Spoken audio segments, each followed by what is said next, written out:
Muy buenos días, hermanos. Hola, buen día. Estamos reunidos nuevamente este domingo para poder estudiar la palabra de Dios. Venimos estudiando desde hace un tiempo, nos estamos haciendo una introducción a la hermenéutica para poder comprender y desentrañar las verdades bíblicas y la idea es poder adquirir un poquito más de profundidad respecto de las verdades que Dios nos manifiesta en su palabra.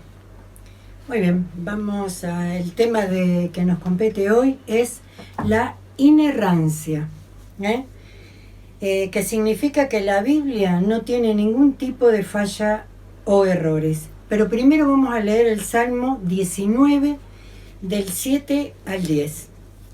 La ley de Jehová es perfecta. Que convierte el alma. El testimonio de Jehová es fiel. Que hace sabio al sencillo. Los mandamientos de Jehová son rectos. Que alegran el corazón. El precepto de Jehová es puro. Que alumbra los ojos. El temor de Jehová es limpio. Que permanece para siempre. Los juicios de Jehová son verdad. Todos justos. Deseables son más que el oro. Y más que mucho oro afinado. Y dulces más que miel. Y que la que destila del panal. En este pasaje de los Salmos, que ya lo estudiamos y ya lo estuvimos viendo en otras lecciones, podemos encontrar algunas de estas características de la palabra de Dios. Dice la primera parte del versículo 7, la ley de Jehová es perfecta. Nosotros estuvimos estudiando anteriormente los atributos de nuestro Dios y estudiamos que nuestro Dios es un Dios perfecto. Sin lugar a dudas, si Él es perfecto, su palabra también es perfecta y no puede tener fallas. Bien, también que el testimonio de Jehová es fiel, que sus mandamientos son rectos, un Dios justo. El precepto de Jehová es puro, y para tener en cuenta también los juicios de Jehová son verdad. No tenemos mentiras en la Biblia, todo es verdad, todo lo dice Dios para nuestro beneficio y es verdad, no hay errores en la Biblia. Cuando hablamos de inerrancia o de inerrante, son palabras que no vamos a encontrar en la palabra de Dios, no figuran en la Biblia de esta manera, pero sin embargo, a través de toda la palabra de Dios sobran los fundamentos como para que nosotros podamos hacer de esta verdad una doctrina fundamental de nuestra teología. Si la Biblia contuviera errores, ¿cómo podríamos estar seguros de que nuestro entendimiento de Cristo es correcto? ¿Cómo estar seguros de tener un conocimiento de Dios que sea acertado si su propia revelación, si su propia palabra contuviera errores? Lógicamente esta pregunta queda respondida con la doctrina de la inerrancia, que es lo que vamos a estar abordando hoy. La Biblia no tiene errores ni tiene fallas. A lo largo de todos estos años, los teólogos han estudiado y han investigado, han encontrado inclusive pasajes que tal vez pueden parecer contradecirse, pero que sin embargo al estudiarlos en profundidad, lo único que hacen es reforzarse uno al otro. De esta manera tenemos que entender que no existe posibilidad de que Dios nos haya permitido que llegue a nuestras manos la palabra, su palabra, la palabra de Dios, de una manera errónea o con errores o con características que pudieran hacernos confundir o que nos apartaran de la verdad, que es un poco el eje central de su palabra. Vamos a ver en Mateo 5:48, un versículo que habla de esta perfección, ¿no? Dice, sed pues vosotros perfectos, como vuestro Padre que está en los cielos es perfecto. Está hablando de la perfección de Dios Padre, que nosotros tenemos que tender a esa perfección. Obviamente somos humanos, imperfectos, y nos cuesta muchísimo seguir los pasos de nuestro Señor, pero tenemos que tender a esa perfección.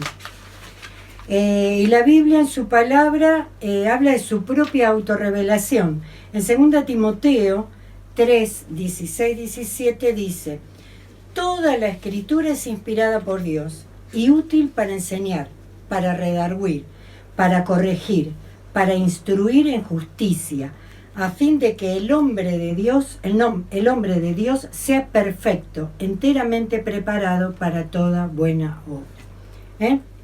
No habla de lo que también citábamos en el primer versículo que leíamos de los Salmos, que toda la Biblia es perfecta y es inspirada por nuestro Dios. Tenemos un Dios perfecto que nos dejó su palabra, para que el hombre de Dios sea también perfecto. En su propia palabra, en la misma palabra de Dios, encontramos los argumentos suficientes para fundamentar la doctrina de la inerrancia. A eso se le denomina argumento inductivo. Inductivo, que podemos encontrar en el diccionario. ¿Qué es este argumento inductivo? Es un tipo de razonamiento donde parte de premisas particulares para establecer enunciados universales. ¿Qué quiere decir esto? Que la misma palabra de Dios va dando muestras a lo largo de todo su recorrido y a medida que nosotros la leemos y la estudiamos, que verdaderamente no contiene fallas ni errores, que todo lo que se dice es verdaderamente palabra de Dios. Nosotros tenemos que acercarnos a la Biblia con esa actitud en mente, creyendo por fe que su palabra no contiene errores. De esta manera nosotros vamos a poder aceptar todo lo que la palabra de Dios dice y poder investigar y poder aprender, y aprender que cada una de las cosas que figuran en su palabra tienen un sentido. Cada pasaje, por mínimo que nos parezca o por insignificante que pueda parecer, tiene una profundidad especial y tiene un sentido especial. Caso contrario, Dios no hubiera permitido que llegara hasta nuestros días. Cristo mismo utilizó el Antiguo Testamento como un documento completamente creíble y cierto, en todo lo que dice, no solamente cuestiones espirituales. Habló de Adán y Eva como seres reales de carne y hueso. Porque muchas veces mucha gente piensa que son en sentido figurado Adán y Eva, y no, Cristo lo cita, y si leemos Mateo 19, 3, 5, dice este pasaje: entonces vinieron a él los fariseos, tentándole y diciéndole: ¿es lícito al hombre repudiar a su mujer por cualquier causa? Él respondiendo le dijo: ¿no habéis leído que el que los hizo al principio, varón y hembra los hizo, y dijo: por esto el hombre dejará padre y madre y se reunirá a su mujer, y los dos serán una sola carne? Pensemos que si el mismo Señor Jesús utilizó los pasajes bíblicos, utilizó lo que había hasta ese momento, el Antiguo Testamento, para poder fundamentar, para poder enseñar, para poder hacer su defensa. De hecho, en este caso, los fariseos habían ido a tentarlo, y entonces le hacían una serie de preguntas para ver dónde podían encontrar algún error, de qué podían acusarlo, y sin embargo el mismo Señor Jesucristo decidió defenderse de los argumentos humanos con la palabra de Dios. También habló del diluvio como un hecho histórico y no como una leyenda. A veces cometemos algunos errores cuando les enseñamos a nuestros hijos o en la escuela dominical a los más chicos, les contamos determinadas historias bíblicas, y para que sean más amenas o para que sean más entendibles por los chicos, a veces lo contamos como si fuera un cuento, como si fuera una leyenda. En realidad ese probablemente sea un error que estamos cometiendo, dado que cuando estamos poniendo en la característica de cuento o de leyenda o de mitología la palabra de Dios, estamos haciendo que los chicos inconscientemente puedan dudar de su argumento, y a veces nosotros mismos como adultos, al contarla de una determinada manera, empezamos a narrarla y a contarla como si verdaderamente no hubiera sido un suceso real. Podemos ver en Mateo 24, 38 y 39, nuevamente nuestro Señor dice: porque como en los días antes del diluvio estaban comiendo y bebiendo, casándose y dando en casamiento, hasta el día en que Noé entró en el arca, y no entendieron hasta que vino el diluvio y se los llevó a todos, así será también la venida del Hijo del Hombre. Vuelve a citar el Antiguo Testamento, dando por cierto todos los hechos sucedidos, y no como la gente lo podría llegar a entender, que fueron dichos o historias que se contaban y se narraban. Otro versículo que cita también recordó Sodoma y Gomorra, como las ciudades que existieron y fueron consumidas por Dios a causa de su maldad. En Mateo 10:15 dice, de cierto os digo que en el día del juicio será más tolerable el castigo por la tierra de Sodoma y Gomorra que para aquella ciudad. Citando también todo lo que había pasado en Sodoma y Gomorra por el pecado, por todo lo que el hombre había cometido, como Dios destruyó. Lo trae a colación como palabra real y verdadera. Otra historia bíblica que a veces puede ser puesta en duda es el tema de Jonás y el gran pez y los 3 días que pasó en el vientre del pez. Muchos autores, muchos investigadores, muchas personas inclusive dicen, ¿cómo vamos a creer una historia semejante? Jesús hizo la mención de Jonás y dice en Mateo capítulo 12 versículo 40, porque como estuvo Jonás en el vientre del gran pez 3 días y 3 noches, así estará el Hijo del Hombre en el corazón de la tierra 3 días y 3 noches. Obviamente estaba anunciando el tema de su muerte y resurrección. Y el Señor estaba utilizando y planteando como una historia y dándole veracidad y credibilidad a la propia palabra de Dios. La tarea de Jesús fue utilizar las Escrituras para enseñar, para poder manifestar toda la verdad y esto que hablamos de que la Biblia no se equivoca, no tiene fallas, no tiene errores, a pesar de haber sido escrita por un montón de autores humanos que lógicamente fueron inspirados por Dios para poder decir y para poder hacer mención de los mensajes que Dios había puesto en sus corazones y que el Espíritu Santo se manifestó en sus vidas para que ellos pudieran transmitirlos. Con lo que decía Claudio, autenticó a través de sus siervos en la antigüedad, como también vimos en lecciones pasadas, con los profetas, que eran hombres elegidos por él, que hablaban lo que él tenía para decir a su pueblo.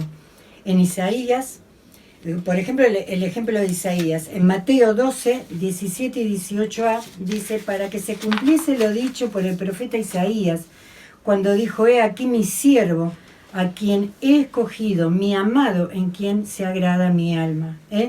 Citando a este gran hombre, Isaías, este gran profeta, aseverando Jesús con estos hechos del Antiguo Testamento, que todo está concatenado, que todo está relacionado y que ninguna parte se desprende de otra, sino que es toda una sola historia y que tiene veracidad.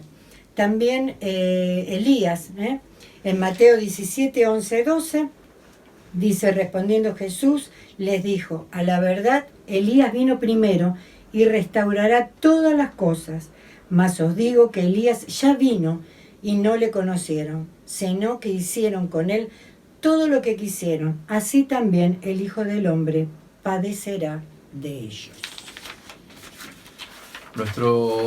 Así como encontramos estos pasajes, podemos encontrar un montón de pasajes en la Biblia donde el mismo Señor Jesús utiliza el Antiguo Testamento para sostener y afirmar nuevas verdades espirituales, como las que estuvimos viendo recién.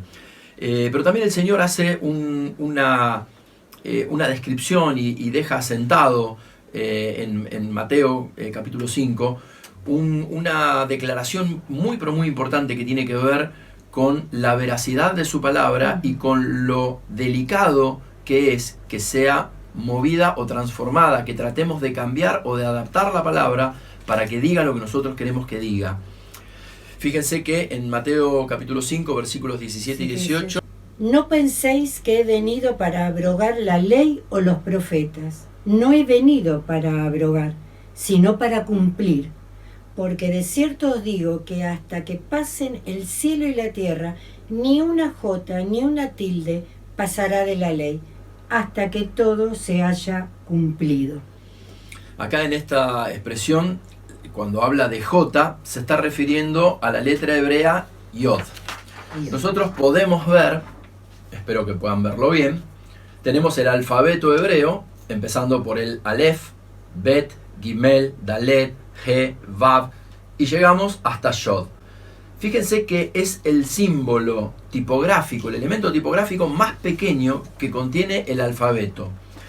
Para nosotros a lo mejor en la traducción pensar en la J no es el símbolo más chico que nosotros tenemos, por eso a lo mejor puede resultar confuso, pero fíjense que fácil se puede ver y se puede visualizar tranquilamente que el más pequeño de todos los símbolos justamente es esa J de la que está hablando en este pasaje. Pero no solamente habla de la J como el elemento, dice que sino tampoco que tampoco va a pasar una tilde de las letras, ¿no? de lo que está escrito en la palabra de Dios. Quiero que prestemos atención a esto. Miren, habíamos leído recién el alfabeto. Esta es Dalet, ¿sí? Y esta es, que sería la letra D para nosotros, y Resh, que sería la letra R. Fíjense qué semejantes que son, y presten atención que cuando está hablando justamente de la tilde, está hablando de la diferencia que hay entre este pequeño trazo y este pequeño trazo. Es la única diferencia entre las dos letras. Si nosotros pensamos que el Señor dice que no se va a mover, que no debe ser corrida ni una tilde ni una J, van a pasar de la ley hasta que todo se haya cumplido, pensemos en que él estaba hablando de un alfabeto que para ellos era conocido, que nosotros no lo tenemos demasiado presente, que nosotros de hecho tuvimos que buscar en internet las imágenes para poder ver y para poder terminar de entender de qué estaba hablando este pasaje cuando habla de estos elementos que son tan chiquititos, que hasta podrían parecernos insignificantes, pero que un cambio en uno de estos símbolos estaría cambiando el sentido de una palabra, esa palabra estaría cambiando el sentido de una frase, estaría cambiando todo el sentido de toda la escritura o de lo que nosotros quisiéramos modificar o cambiar. Por eso es importante que nosotros seamos respetuosos de la palabra de Dios, que cuando estamos hablando de la palabra de Dios podamos comprender esto que decíamos. No hay lugar a errores en la palabra de Dios. Es verdad que va a haber un montón de cosas que tal vez hoy no alcancemos a comprender. Es probable que tengamos un montón de palabras, de expresiones o de ideas que no terminemos de visualizar hoy. Pero a medida que vayamos escudriñando las Escrituras, que vayamos estudiando la palabra, que vayamos profundizando, y cuando hablo de profundizar, digo esto, ¿no? La leo hoy, no la termino de entender, la vuelvo a retomar en otro momento, vuelvo a buscar, me fijo cuáles son otros autores.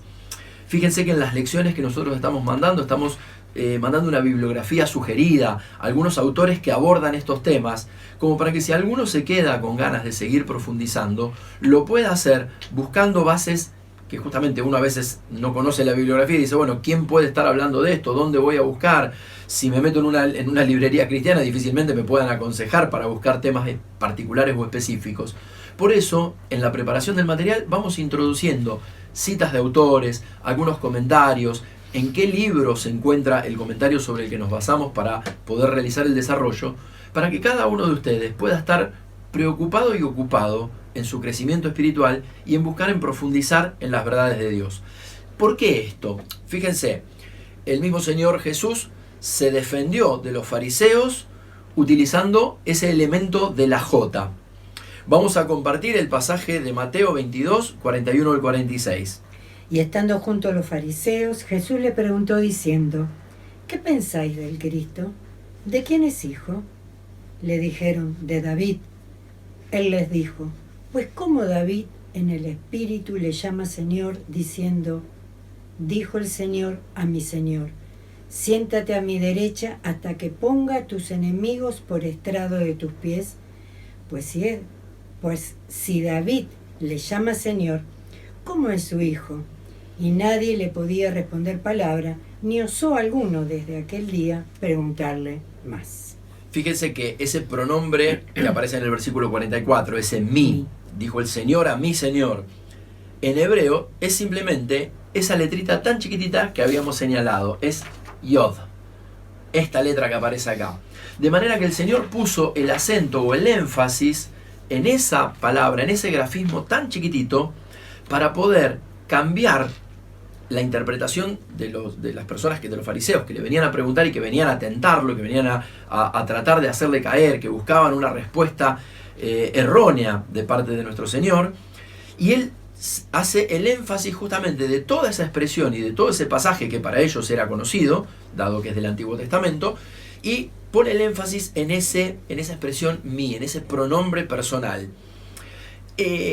También evitó que lo apedrearan en determinado momento cuando utilizó un argumento muy sutil en el Salmo 82, usando el Salmo 82. Vosotros sois dioses y todos vosotros hijos del Altísimo. Ese es el pasaje que él va a tomar. Y lo podemos encontrar cuál fue su defensa y su argumento en Juan capítulo 10, versículos 31 al 38. Le respondieron los judíos diciendo: por buena obra no te apedreamos, sino por la blasfemia, porque tú, siendo hombre, te haces Dios. Jesús le respondió: ¿no está escrito en vuestra ley? Yo dije, dioses sois. Si llamó dioses a aquellos a quienes vino la palabra de Dios, y la escritura no puede ser quebrantada, al que el Padre santificó y envió al mundo, vosotros decís, tú blasfemias, porque dije, hijo de Dios sos. Fíjense que en este pasaje el Señor lo que está haciendo es utilizar una expresión y hasta transferirles a ellos la responsabilidad de poner en duda su propia palabra, la palabra de Dios. Fíjense que les dice, no está escrito en vuestra ley. O sea, los está poniendo a ellos justamente como los que tenían que juzgar si la palabra de Dios podía ser quebrantada o no. La escritura no puede ser quebrantada, no podía ser quebrantada por los judíos en ese momento y tampoco debe ser quebrantada por nosotros hoy en día.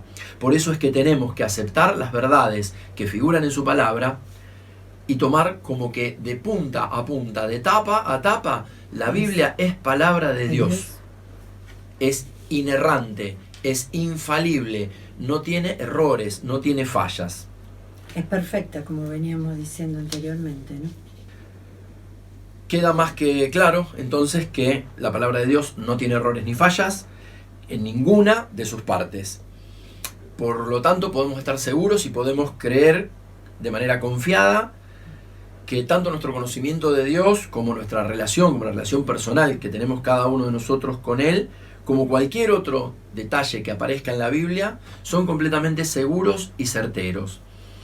Ese es el tema de hoy, que podamos confiar de manera ciega en la palabra de Dios. ¿Por qué digo de manera ciega? Porque justamente debemos hacerlo por fe.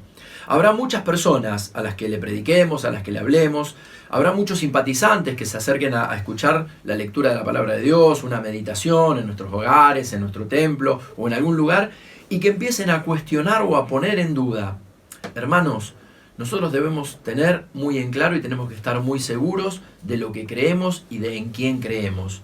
Nuestro Dios perfecto escribió y nos proveyó de una palabra perfecta, completa, terminada y acabada en sí misma. No necesitamos revelaciones especiales por fuera de la palabra de Dios para poder entender y comprender el mensaje que Dios tiene para la humanidad. No entremos en vanas discusiones, pero sí seamos astutos y tengamos herramientas, tengamos conocimiento para poder justamente defender nuestra creencia de que la palabra de Dios no contiene errores, a pesar que gran parte del mundo, que muchos ateos, que muchos agnósticos estén buscando debilidades dentro de la palabra de Dios. Existen muchísimas personas que leen la Biblia no para entender qué es lo que Dios quiere para sus vidas, sino para poder contradecirla, para poder desacreditarla, para poder transformar nuestra fe en motivo de burla.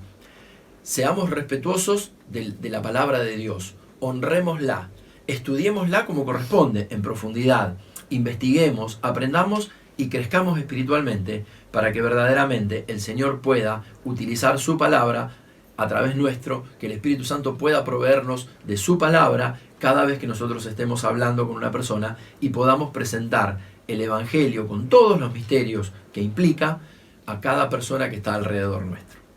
Nos vamos a despedir con una oración. Dios y Padre nuestro, te damos gracias, Señor, porque cada día podemos aprender más de tu palabra. La queremos por fe, Señor. Te pedimos sabiduría para poder entenderla, Señor, y poder asirnos de ella para predicar tu evangelio. Te damos gracias, Señor, por todas las bendiciones que tenemos y por tu palabra que nos dejaste. Te damos gracias por todo. En nombre de tu Hijo Jesús. Amén. Amén.